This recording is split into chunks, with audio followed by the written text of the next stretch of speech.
Finally, we have another rearmed armor unit. I am really excited about the prospects of that. We're going to talk about all of the units on this banner. This is Binding Blade, and we have a lot of fun things. Let's get right into it with Elfinn, though. All right, coming up, this is a dancer, and dancers always hold at least some value. So I want you to remember that. This is a colorless infantry tome, and in particular, if you need someone in the current battles right now, the limited hero battles, this is a fantastic unit to have there. Light of Etruria, this is at start of turn, actually a start of player and enemy phase. This is a new thing, just all the skills are getting this. Grants speed res +6 and hexblade to unit and allies within 2 spaces of unit for 1 turn. That is valuable. And also, if any foes within 3 rows or 3 columns centered on unit have res less than unit's res +5, inflicts attack speed -7, guard, and exposure on those foes through their next action. All right, that's a lot of buffs and debuffs, and that is all passive, and it's dual phase. At the beginning of both player and enemy phase, it makes it harder to cleanse, and it definitely is a nice thing to have. You go on, and this unit gets extra stats and Miracle. I'm not going to read all of this because it gets a little muddled, but again, dancers always have value, but we have been seeing the decline of dancers recently. And the big reason is we have so many powerful refreshers, and we also have units that get multiple actions for free. In the past, this would have been one of those things where dancer, summon, you're happy. As of right now, it's a little different. The meta has changed, and we just aren't in the same place. If we look at the support heroes tier list, I'll show you what I mean here. And I've honestly got this unit all the way in tier 4. Now, again, the floor for dancers is always very high, but the support that this dancer offers just isn't as great as a lot of the others we've seen. If this is your favorite unit, that doesn't mean you can't use them. There are a ton of dancer skills that you can inherit on these guys.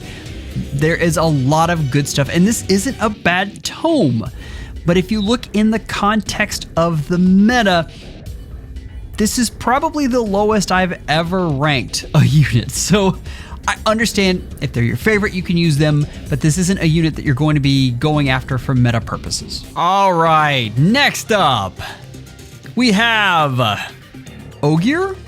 I think I've pronounced that right. Ilya will tell me later if I haven't. So this is our demote, and I want you to think about a world where the demote, like as in the standard pool now, we have Close Call 3. That is a big change, and IS needs to be applauded for this. Understand that we have been asking for demote skills for a lot of these things that are less valuable for a long time, and they're giving it to us. This isn't like desperation. This is Close Call 3 in the regular pool. As a unit, are we going to push any sort of meta with this? No. But I love the positioning. We've got an ideal skill and Close Call 3 in the regular pool. Double Sword Plus, let's get to that. At start of turn, if unit is within 2 spaces of an ally, grants attack defense +6 to unit and allies within 2 spaces of unit for 1 turn. We've talked about this a little bit, but visible buffs are harder to find right now. So that is, it is not trivial to be able to get that.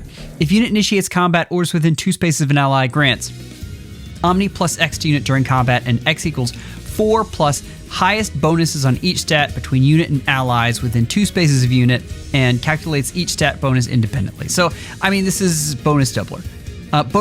But you also get bonuses from stuff around you, so it's you can't lull this. Like, this is very, very good, and this is a good weapon. It's again, this is we're going to that theme. This is not going to push the meta any, but quietly, as they keep adding more skills into the demote pool, we're going to have easier inherits and a lot more fun inheriting things onto our lower units. I mean, that's if you need to build up a unit for, say, arena bonus, you need to build up a GHB. You can now put Close Call 3 on them. or inherit close call 4 using this. That is not small, and I really think they've done a good job with this. We have not one, but 2 rearmed units in this, and this is interesting. So Infantry Green Tome Lilina, her dress is bigger than she is. You can see she has the warping there and the AoEs, which, I mean, can you expect anything less? That is all about what Lilina is. So, Arcane Truth Fire. We have Slaying, which is very important. This is just to cover the theme. This is all about AoEs. That is what this is there for. This is to help your Green Tome be an AoE monster. Yes, this has a little less value now because AoEs have been a little bit nerfed, but that has been a tried and true way to help your unit that is older still contribute. AoEs are still very, very good. So, back to this weapon, Slaying. At start of turn, if unit's HP is greater than 25%, grants attack plus 6, which is, it's an AoE unit. We need that. And the following status to unit for 1 turn. Unit can, it's orders. Okay, so a lot of times we talk about the the capital you get, right? The weapon capital, the number of things you can get in a weapon. And if I'm choosing, orders probably isn't in that list. So I'm not a big fan of this part, but there are other things. If unit initiates, okay, I'm going to simplify this and the last part all in one.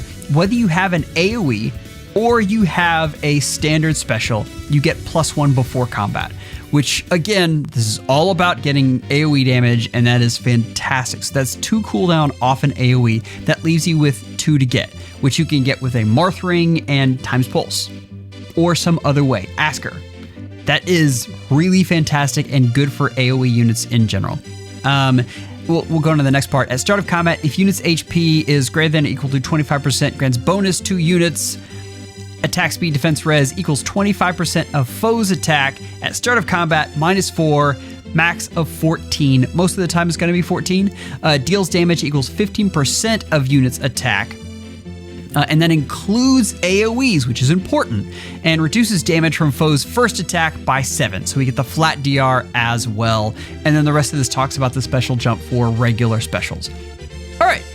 This is solid, and this is something that can be used to help your older units get better. And that's what you want out of a rearmed tome, right? That's pretty fantastic. This is a good tome.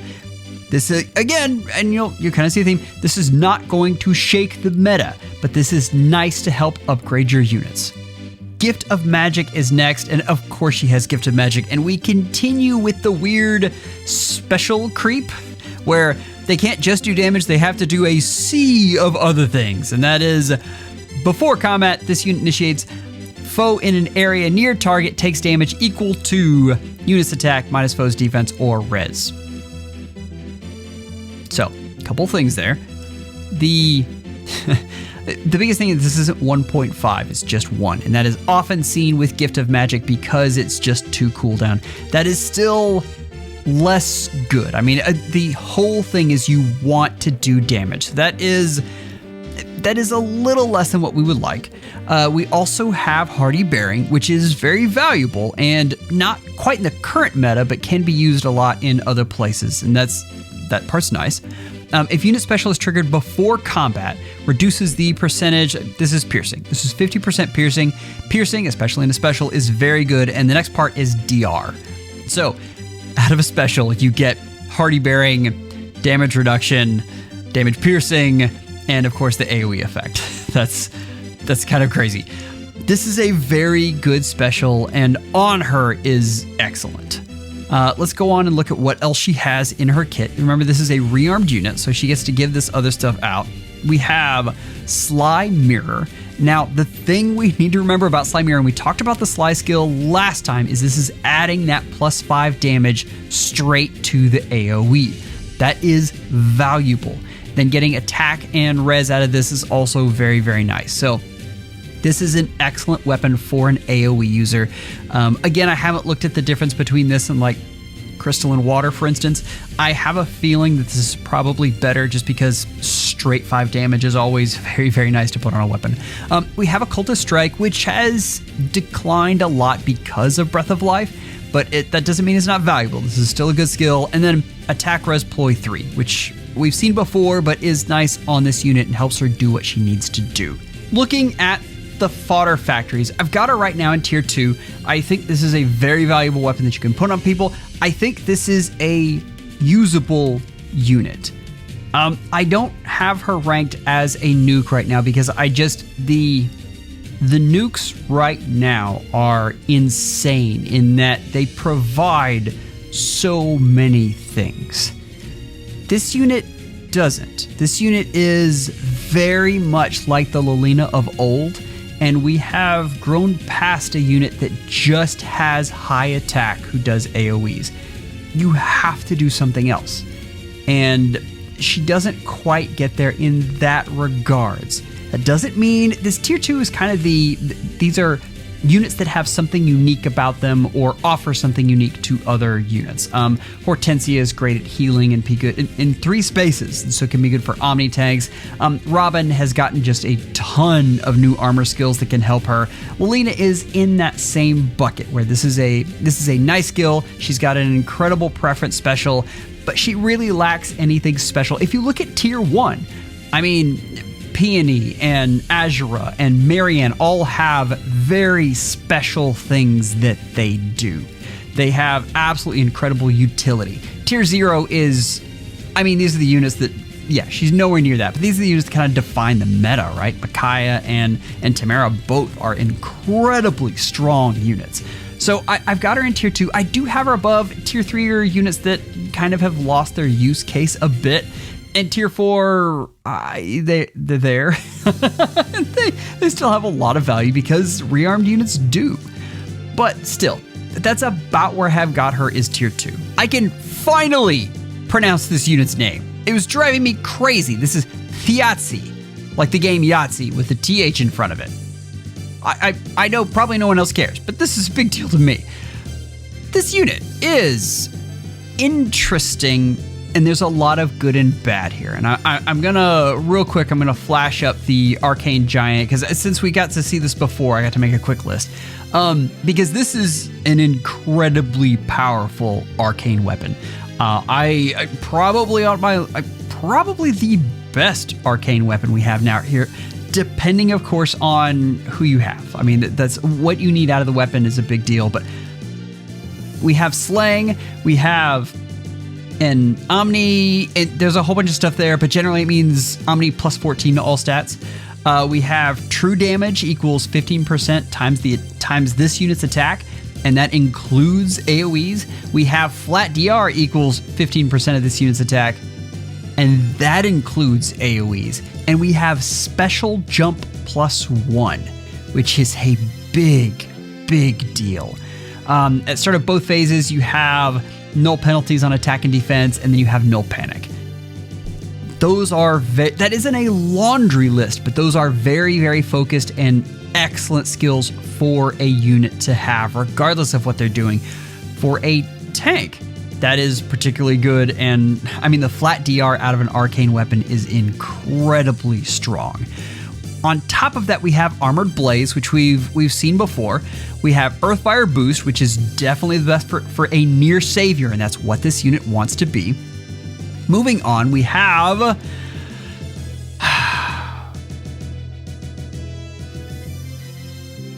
this is the one thing that I didn't want, and everything about this unit is really neat.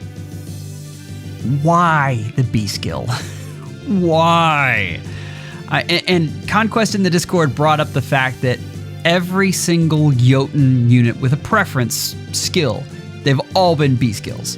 So I had a feeling that was it coming into this, but why the B skill? Brutal Ferocity, and this is a really fantastic, all of these effects are fantastic.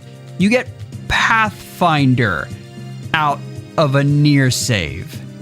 I can't tell you how strong that is. That is very good. At start of turn and after unit acts, inflicts attack defense -7 and gravity on foes in cardinal direction of unit with HP less than this unit's max HP.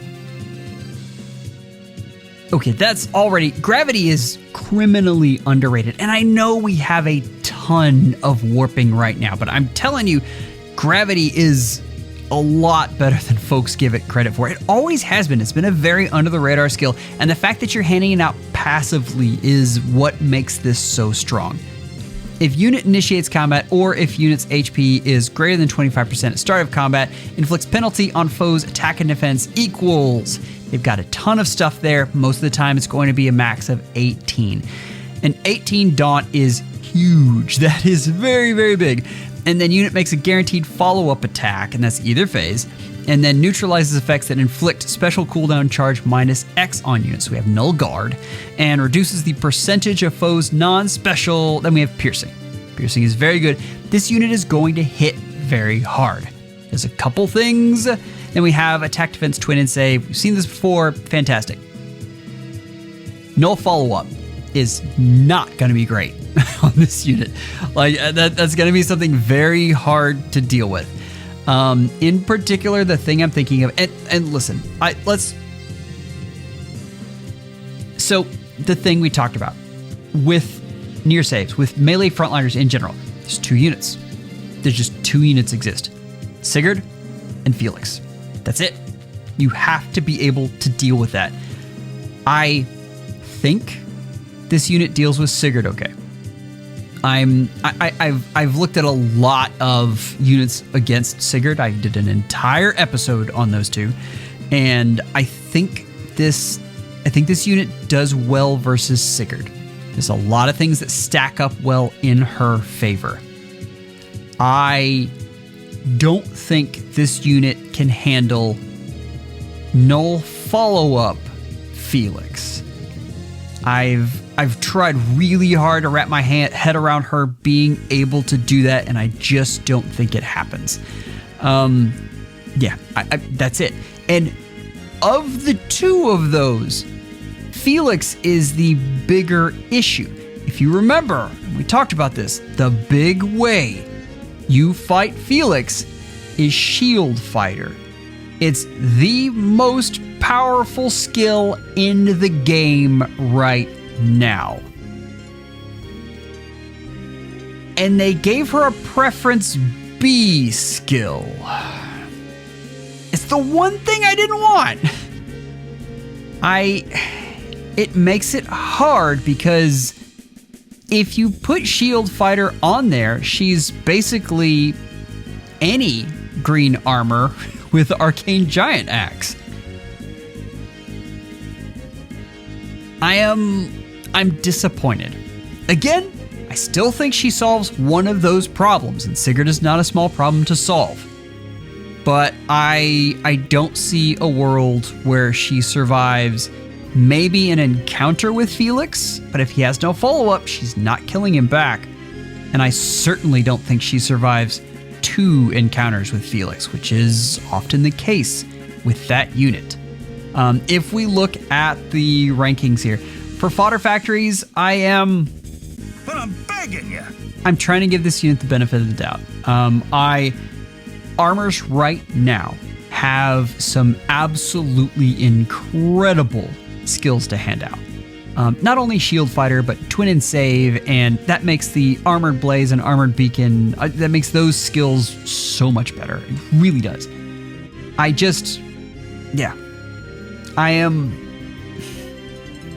wanted that not to be the B skill. I really, really did. That doesn't mean this unit isn't good. I've still got this unit in tier 1 and for fodder factories. Let's move on to the actually melee frontliners. Okay, looking at this, I've got her in tier 1 and she's teetering there. This is really like I'm pretty confident in the fodder factory ranking. This is one where it's likely she might be in tier 2 instead, and I've got to think about it and see how she does in the simulations.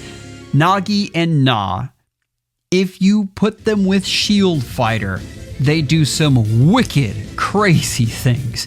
They're really, really powerful. I'm still, you can't give that to Pjazi. So it's just, yeah. If you hear the disappointment in my voice, this is a good unit that I feel like they could have done better by, and they didn't quite. That doesn't mean she's bad. Please understand that. There was just some potential that they left on the table there. If you'd like to hear more about Felix and Sigurd counters, I did an entire episode on it. Please go watch that. That was a lot of fun to make. Members, you are amazing. Thank you for all you do. Take care and schedule an appointment with your FEHologist real soon.